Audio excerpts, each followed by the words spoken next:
Today, we're going to go over how to properly load a grease gun. First, take the gun in your hands and rotate the barrel counterclockwise to unscrew it from the head. Then, put the head down and we'll get back to that later.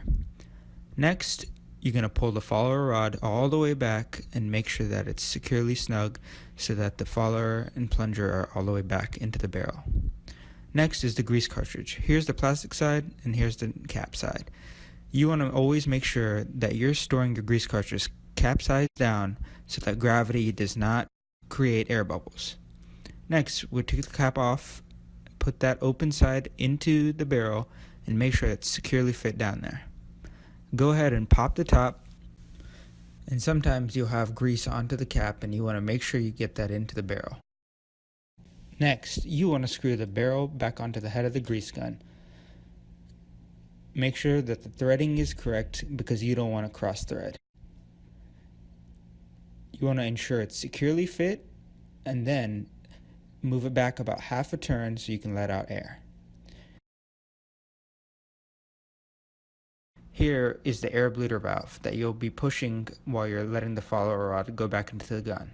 Go ahead and engage the follower rod so that it starts moving back up into the barrel while pushing the air bleeder valve.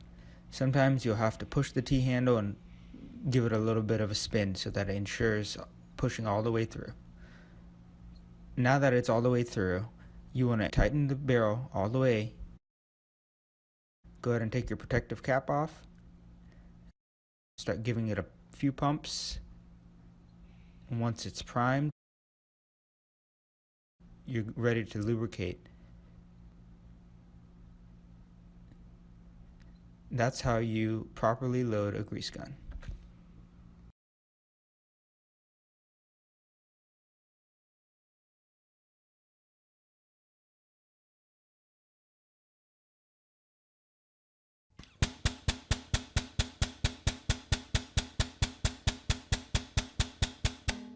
Hi guys, John here with Lincoln Industrial, bringing you the latest tips and troubleshooting advice for our products.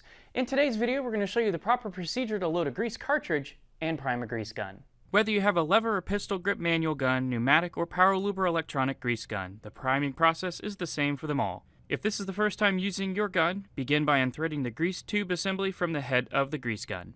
Next, pull down on the T-handle and using the notch in the rod, lock it into the tube end cap. Tube is now ready to accept a cartridge. Before inserting the cartridge, inspect for any dents or crushed ends. Do not use tubes if these issues are found, as they may cause the follower assembly to hang up in the tube or cause lubricant bypass behind the follower. Also be sure to follow the instructions on the tubes. Many of the reputable manufacturers will designate which end of the cartridge should be inserted into the grease gun tube assembly first. Once the cartridge is seated in the tube, pull the tab or remove the male plug from the exposed end and thread the tube assembly back onto the head of the gun. When the tube assembly is fully tightened, release the plunger rod from the end cap notch. This allows the spring to push up on the follower assembly and apply pressure on the grease in the cartridge. At this point, there will be a decent sized air pocket between the cartridge and gun head inlet we need to remove, and this can be accomplished in two ways. First method uses the installed filler bleeder valve or vent valves located on the heads of many of our grease guns. Open the ports a few turns and allow the air to vent until grease expels from the threads or vent port. After grease begins to flow from the ports, tighten the valves back up and cycle the gun. Second method was meant mainly for grease guns without vents, but does apply as an alternate priming method for all our grease guns. Unthread the grease tube assembly 1 to 2 turns to allow the air pocket to escape through the threads between the grease gun head and tube assembly. You may expedite either process by locking the plunger rod into the follower assembly so more pressure may be applied to the grease in order to force the air out the vent or tube assembly threads. Stop when you see either grease expel from the threads or vent, or the rod has no more forward movement. Once complete, tighten the tube to the head or close the vent and cycle the gun. With the air bled and the grease flowing correctly from the coupler, apply a small amount of pressure to the plunger rod and twist until the rod freely slides into the grease tube assembly. With the rod in place and out of the way, the gun is ready for use.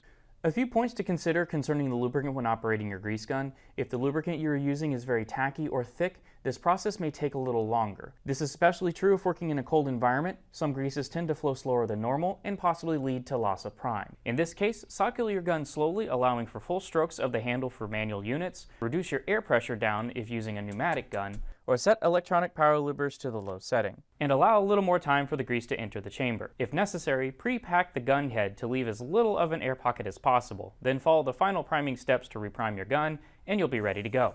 That'll do it for this video. If you have any questions, feel free to contact us at the information below. Also, please be sure to check the video description for additional information and links to our website.